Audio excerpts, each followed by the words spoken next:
The Jazz control the tap. Jay, we talk about it all the time. The coaches in this league, who best puts their players in a position to shine? And now I give you Quinn Snyder.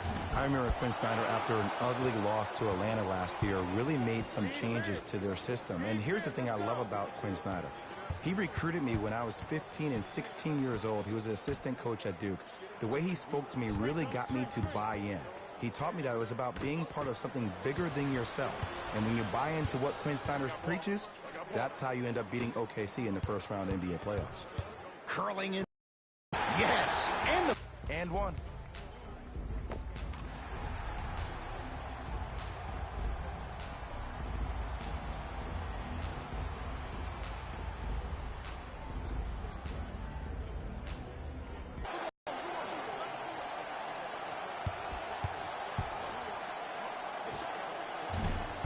And a putback slam. Woo, that's nasty right there. Rudy Gobert returns last year. The Jazz go on their run. Jay, how reliant is Utah on the Frenchman? I would say pretty heavily, considering he's the reigning NBA Defensive Player of the Year, and his footwork on the perimeter to guard pick and pops, especially in the West where people are playing small ball, is imperative for this team. This team has to win it on the defensive end. That is the mentality of the Utah Jazz. Old school, like the old days with Byron Russell and John Stockton. That's the way they'll win games. So Horford.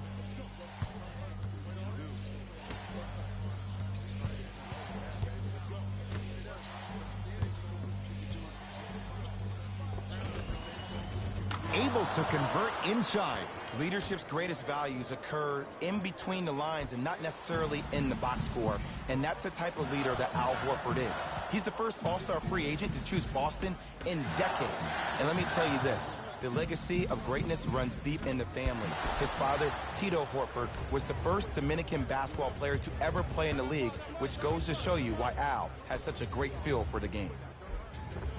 Inside, he scores. Scary Terry was born during the playoffs last year. He helped Boston achieve what many critics, including myself, thought was impossible without superstar teammates being healthy. He's a pit bull defensively, so quick laterally with a strong upper body frame and a great center of gravity. He plays with a ton of grit and determination, and that's just what you need in a depth guard who can answer the bell when called on. Nothing going here on that drive. Oh, good defense by the Jazz as they come away with the steal. Taking advantage of the turnover. You know, Ed, the effort is what concerns me the most. Effort is replenishable. If you're tired, raise your hand, check yourself out. Get somebody who actually wants to get back in transition and play some defense. That will help your team win the game, not you just staying in the game to be better on offense. To Horford. For three, Terry Rozier. Not necessarily a shot, knocks down the three. The post-shot confidence is everything. He's still running down the court, holding his extension. Now a whistle and a timeout for Utah as they'll talk things over in what's now a 4-point game. Both coaches dipping into their reserves. Changes coming onto the floor.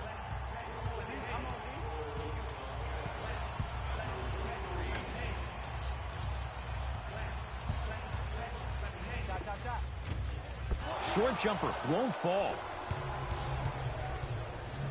Deep left corner.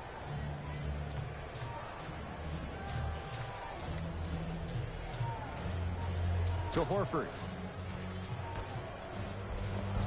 He was all over him. Missed the shot. No free throws. It's Jazz ball. Rubio. Surveys the floor. Rubio to Joe Ingles. Mitchell. Man, that was a tough shot. I'm going to be real with you. I haven't seen any limitations in Donovan Mitchell's game. He's always on balance, and it doesn't matter if you hit him attacking the rim or off the dribble. You're never going to knock him off kill. The only thing you can do as an opponent is you have to make him work the entire length of the ball game. Pick him up 94 feet, get his legs tired, and hope that he makes bad decisions down the stretch.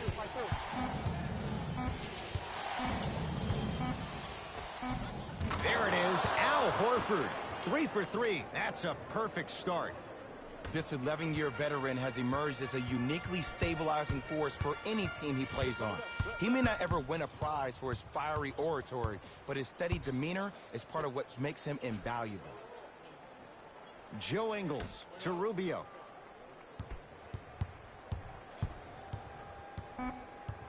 They've slowed down the pace. Now 3 on the shot clock. Mitchell, he made his first effort, but not that time. Just because you're an elite shooter doesn't mean you need to shoot the ball every possession. Maybe give a head-fake crack into the defender, get to the free throw line, see the ball go in the hole. And it won't be close as time expires here in the first quarter.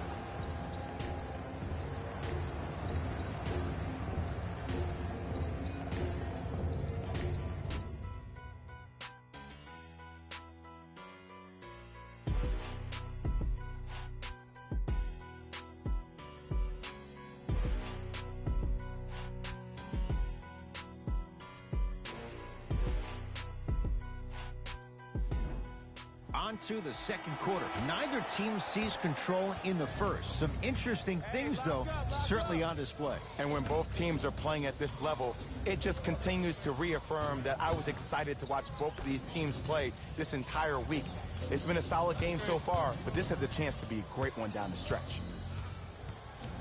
To Horford.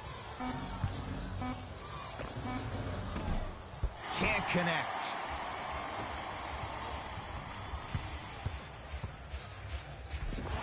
Yes, and a foul. Hell of a chance at a three-point play. Oh, he should get some kind of acting award. That's a great sell by the offensive player. But guess what? The ref spit, and that's the game.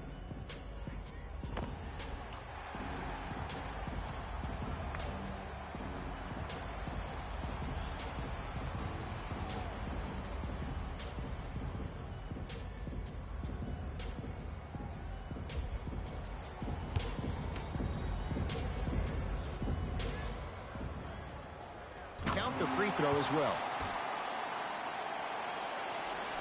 Well, it took a little longer than Celtics fans would have liked, but, Jay, they re-signed Marcus Smart. You look at what he brings. He's a modern-day defender with some throwback qualities as well. He reminds me a lot of Dennis Johnson that used to play for those late Celtic teams. He's the guy that will get in your face, will pick you up full court. Even if you switch off and he's guarding a 4, he'll battle behind the 4, push him off the block. There's no doubt about it. The DNA of this team starts with Marcus Smart and also Marcus Morris. These are the 2 toughest players on the Celtics organization. And a pass stolen by Boston. That's called game plan execution to perfection. Every possession on the road is critical. To Marcus Smart.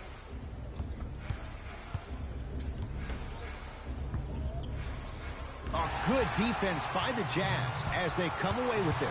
Here's Exum. Down 2. Now Horford. Oh, get that out of here. Message sent, Jay. Sent a message on that one, Ed. Both teams tweaking their lineups. Here come some changes.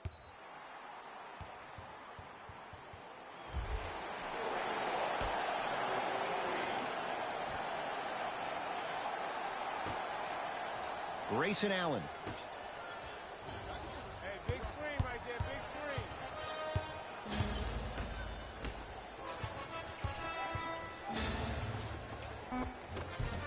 From the painted area, won't go down. Across the timeline, it's Rozier. Lead is 2. Oh, not a good pass there as it's stolen by Utah.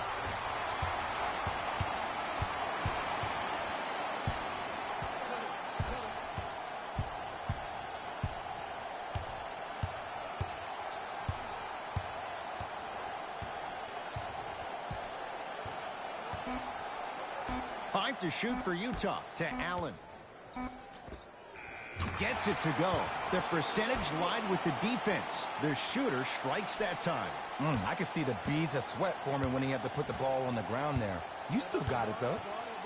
To Marcus Morris.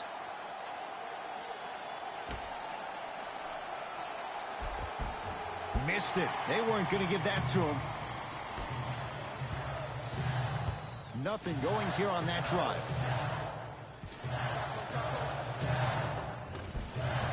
Old school. Backs his man down for the basket. You feel that? I see the confidence building. Boston with the basketball. To Marcus Morris. Off the pro hop. Strong footwork. There you go. Finally, shoot your shot.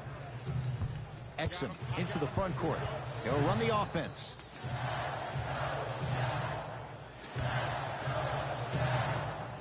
To Allen.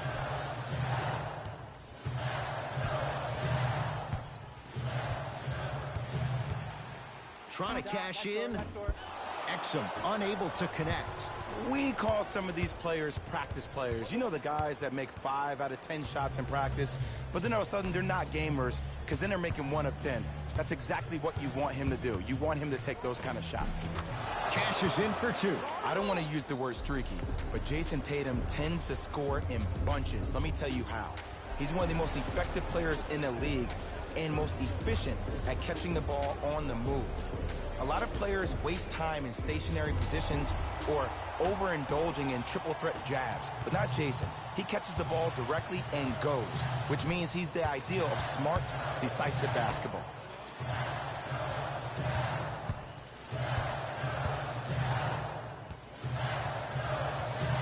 Joe Ingles to Allen.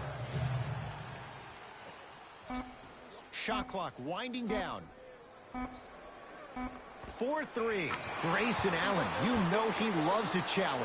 As a defender, you should take it personally when a contested 3 goes in. That's good defense, but it's not good enough. To Horford.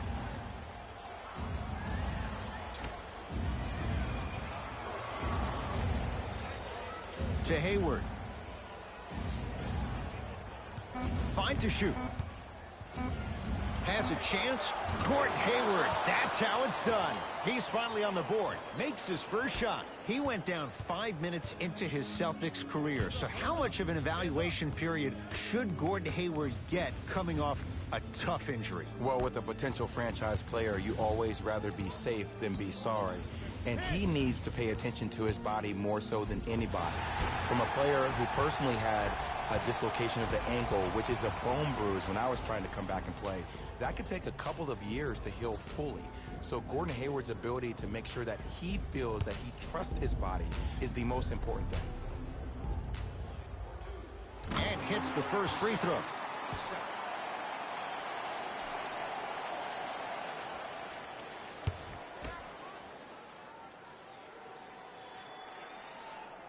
And gets both to drop at the line.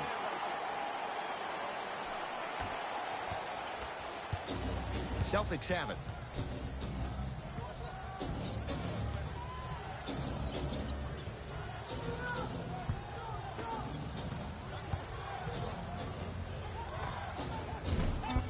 Shot by Hayward, no good. 20-footer at the buzzer. Time expires to end the first half. Jazz have the lead.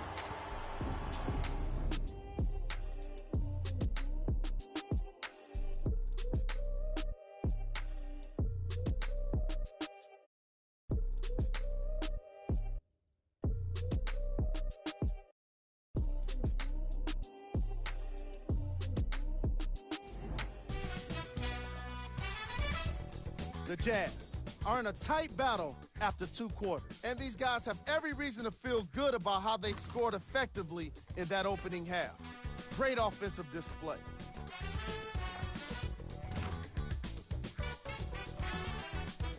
These are the guys getting buckets for the Utah Jazz. The Celtics aren't down by much after 2 quarters. And these guys have every reason to feel good about how they scored effectively in that opening half. Great offensive display.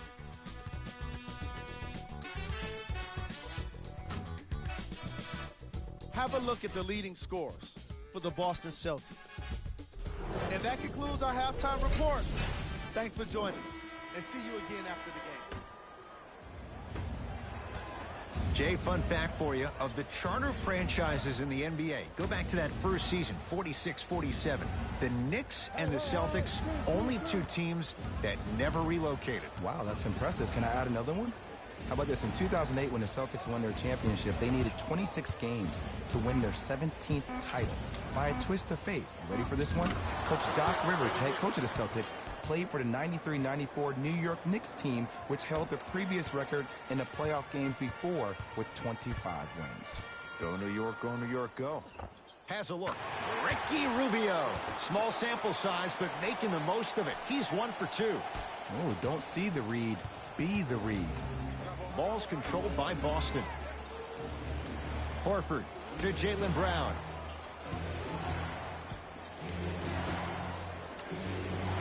Sizing up the defense. Hayward. Can't go down. Smothering defense. Mitchell with the basketball. Leads just a point. Shot from the lane screen. Nothing going here on that drive. Tatum. From the outside, no good. I'm not sure that the contest on the shot contributed to the miss, but what it might have done is seep into the confidence of the shooter that the next time he might decide to try to drive to the rim instead of settling for a jumper. Rubio to Favors. Watch cutter, watch cutter, watch cutter. Missed that one. His coach cannot be a happy camper.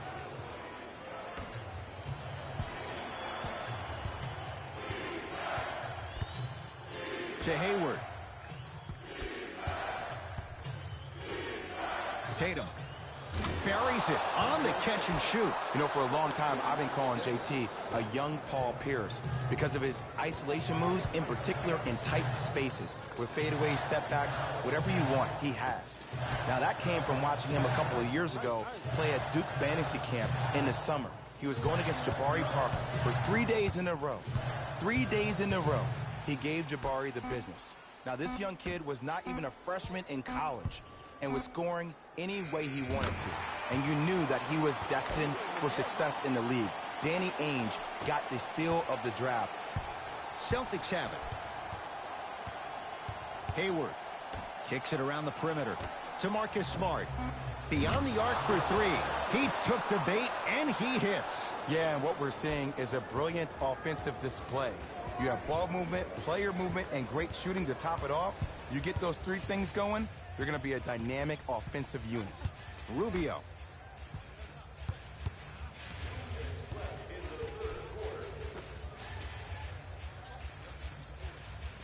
Shot clock coming down to 4. Down to 3. Rubio. Tatum grabs the board. To Horford. Short jumper won't go down. Let's be realistic. He's probably not going to miss a lot of shots. But the more effort you can give, you want to try to tire him out. Take his legs away. Make him work to catch the ball. That's how you win a defensive battle.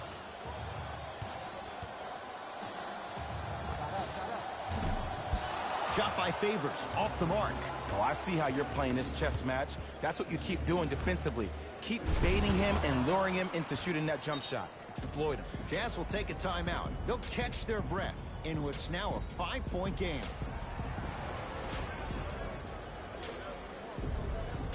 We have both squads set to make some moves right now.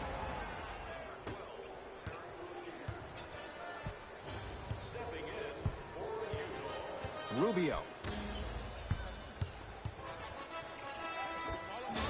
Doesn't have the touch. No good. Rozier into the front court. Less than a minute to go in this 3rd quarter. Right. Yo, clear out. To Horford. It's a big finish. Everybody in the building, including myself, thought that pass was going somewhere else. Fool me once? Okay. But you're definitely not fooling me twice. Rubio to Gobert.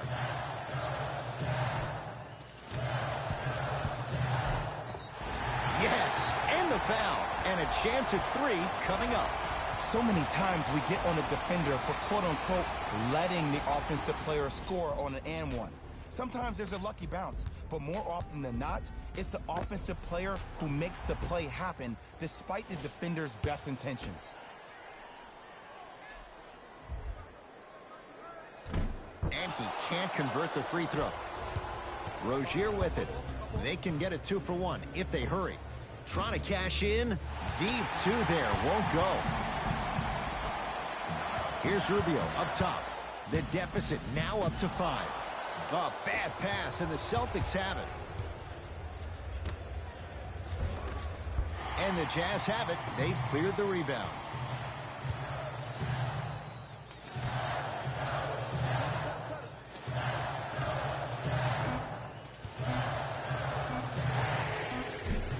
That misses with a second to go.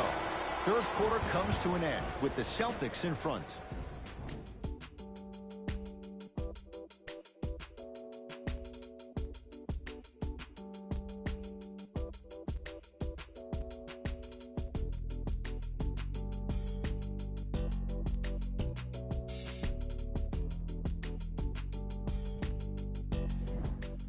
It's Utah basketball as we begin the fourth quarter, and that third quarter was one to forget. Remember, Jay, they led at the break, and now they find themselves on the wrong side of the score. Yeah, but this game is about next play. If you spend too much time worried about what was, you can't focus on what is. Put that quarter behind you and focus on the task at hand. Inside, he scores. He's been doing this for years. The physicality in which he plays, no one wants to see that. You're going to leave the game with black and blue marks all over your body. To Hayward. Nothing going here on that drive. Not that time. Grayson Allen to Favors. Down to Gobert. Rocking the rim. Oh, man, did you see that swiftness? He dunked that thing like a tennis ball. It looked like that in his hand. Boston with the basketball.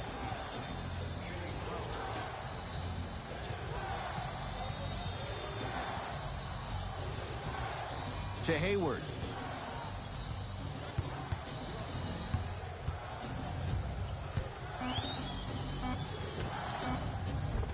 It was right there. To Allen.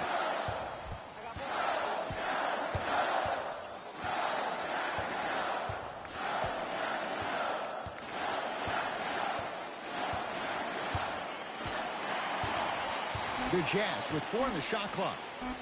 To Allen. Going to launch beyond the arc. Oh, good offense beating good defense. They absolutely needed that.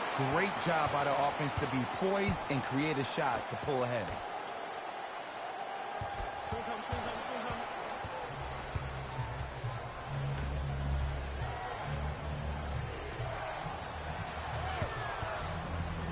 To Hayward. Rudy Gobert. Huge block. That's his first of the game. You know, sometimes basketball can become a very beautiful thing to watch. During the regular season, things can get difficult. Energy can be low. The passion at times can even be lower because players are tired. They're fatigued. But today, it's all been good. They're putting in an absolute show with killer efficiency and tremendous effort and intensity. Rudy Gobert. Oh, and he can't keep it in off the block. Man, that was impressive. Ed, that's light work for a guy with his ability. Gordon Hayward, that's how it's done. 3 for 6 now. You know, I just want to thank the man above for allowing a guy like Gordon Hayward, after that horrific, awful injury he had an opening night. So good to see my dude back on the floor and doing his thing, finally healthy. To Allen.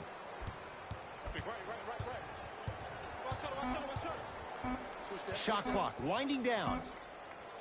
Fires the 3. Had made his first couple, but he misses there. Shooters shoot, period. I don't want to hear any excuses. That's why you're on the floor. You keep doing what you're doing with that superior confidence. Now ready to shoot at the line. Great job, Ed, by the shooter to create contact after the jump. That's how you get to the free throw line.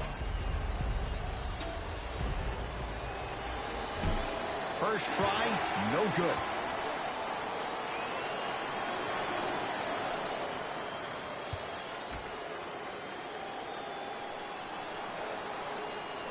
Second one's good. Splits the pair.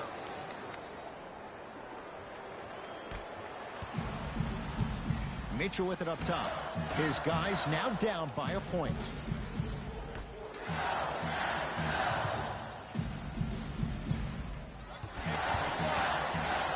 to Joe Ingles.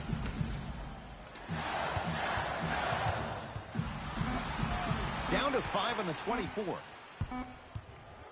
Fires the three.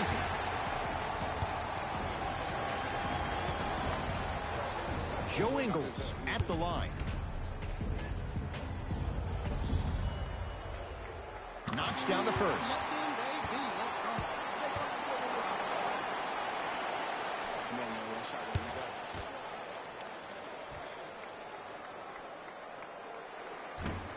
Gets a second to go with one more to come.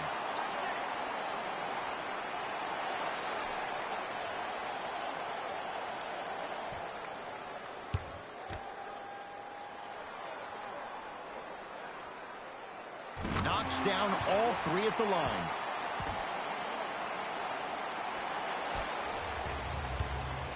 Celtics have it to Marcus Morris. Hayward. Marcus Morris, strong finish. What a pass. I have no clue how that ball even made it through the traffic.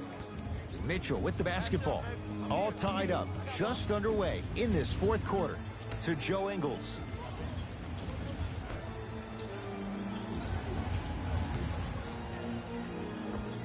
Add 2 points to the board. For any fans out there that thought Donovan Mitchell didn't put any stock into the fact that he was not the Rookie of the Year, you are wrong. Donovan Mitchell is that type of guy that uses everything in his power to fuel him to be the best on the court each and every day. That was a campaign he built with Adidas, rookie question mark. It doesn't matter. That perceived failure is something that will only make this kid better tomorrow. Couple of cracks at the line now. The game is too tight for you to be taking risks like that. You want to avoid foul trouble at all costs. First free throw is good.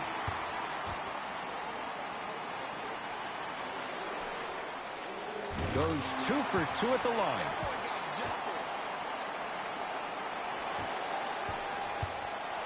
Ball's controlled by Boston. To Hayward.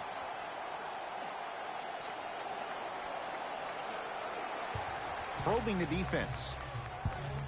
Hayward to Marcus Smart. The Celtics down to 4 in the shot clock. Lets it fly from long range. Smart is tough. He loves those kinds of shots. Ugh, did you see the way the ball came off his hands? Not the best form in the world, but it is what it is. Count it. Maybe just don't count on it all the time.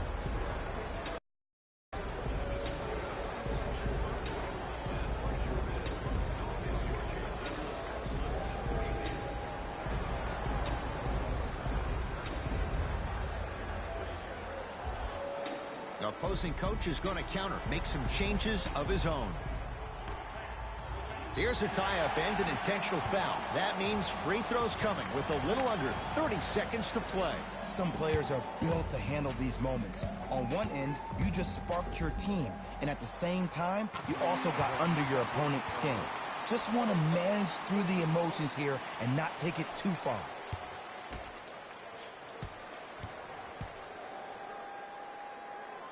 And he makes them both. Timeout Boston. It's just their first of the final 3 minutes. That leaves them with one more.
To Jaylen Brown.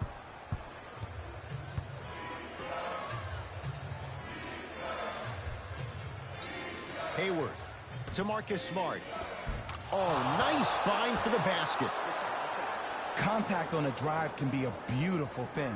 Making those tough shots can really help you build a mental advantage over your defender. And they'll get the intentional foul here with 17 seconds to go. This is a close game, and possessions are at a premium. That's a good move to stop the clock. First one, count it.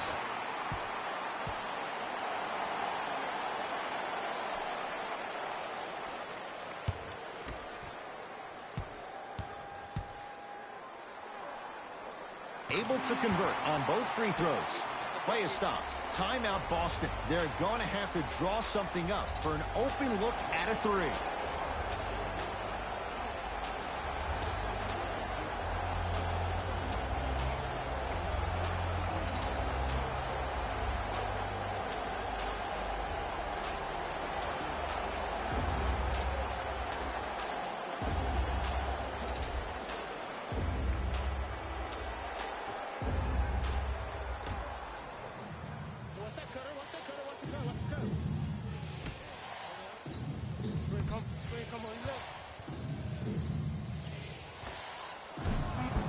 Smart shot, no good. And they'll get the intentional foul. So 2 free throws coming up, and you figure 1 out of 2 could be enough to seal the deal. Okay, now look over to the sideline and see what the staff is trying to draw up on the next play. That's good clock management thus far. First one goes down.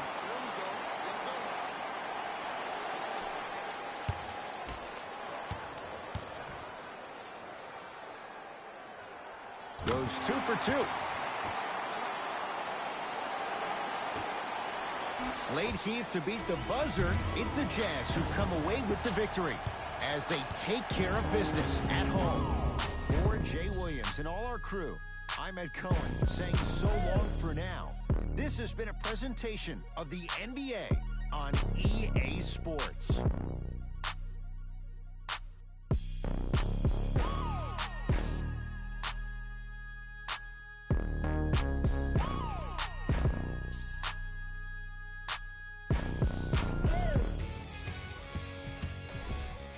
The Jazz emerged victorious after a tight finish. And it's always great to watch a team with such an unselfish approach to the game. Plenty of assists were delivered throughout this contest. What you see here is how the majority of the points were scored. For the Utah Jazz, the Celtics are probably frustrated with themselves after such a narrow loss. This loss is sure to be all the more bitter because of how well they shot from beyond the arc. Their percentage from three-point range was outstanding. What you see here is how the majority of the points were scored for the Boston Celtics. Game track. Three-point shooting. Each of these teams were solid with their long-range shooting. So by extension, they were pretty poor with their perimeter defense. Closing out on shooters must always happen, whether you're tired or not. Player of the game.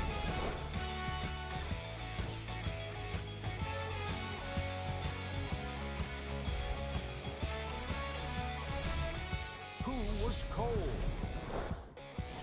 This isn't the segment you want to be in, of course, but even the best players find their way into this part of the show. These are the top 3 plays of the game.